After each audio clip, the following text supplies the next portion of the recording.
नमस्कार. Blogger YouTube चॅनलमध्ये आपल्या सर्वांचं मनपूर्वक स्वागत.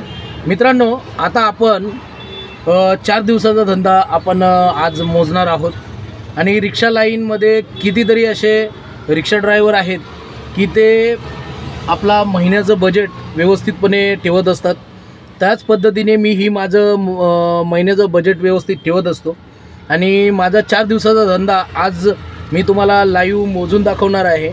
शेवटपर्यंत व्हिडिओमध्ये बघत राहा की आपल्याकडे 4 दिवसाचा धंदा किती आहे तो.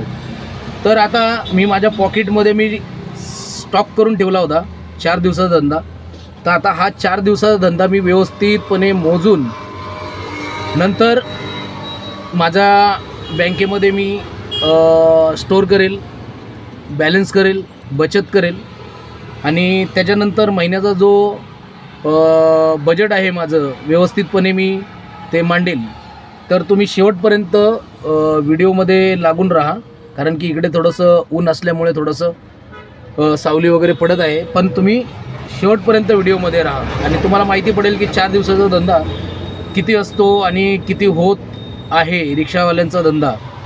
तर तुम्हाला व्यवस्थितपणे समजेल.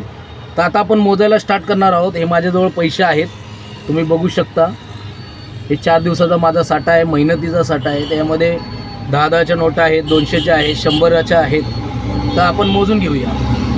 200, 400, 600, 700, 800, 900, 1000, 1100, 1200, 1300, 1400, 1500, 1600, 1700, 1800, 1900, 20, 21, 22, 23, 24, 25, 26, 27, 28, 29, 30, 31, 32, 33, हे 3400 आपण एका साईडला व्यवस्थित साईडला ठेवून घेऊया.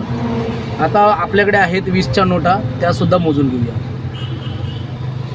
1, 2, 3, 4, 5, 6, 7, 8, 9, 10, 11, 12, 13, 14, 15, 16, 17, 18, 19, 20, 21, 22, 23, 24, 25, 26, 27, 28, 29, 30. टोटल झाले 4000. माझा हा फक्त 4 दिवसाचा धंदा आहे आणि 4 दिवसाचा धंदा करायला एवढी सारी मेहनत द्यावी लागते आणि एवढी सारी मेहनत करावी लागते. दिवसभर पळावं लागतं. कुठे जाऊन मी 4 दिवसात 4000 रुपये साठवलेत. प्रत्येक दिवसाला 1000 रुपये धंदा माझा कंटिन्यू असतो.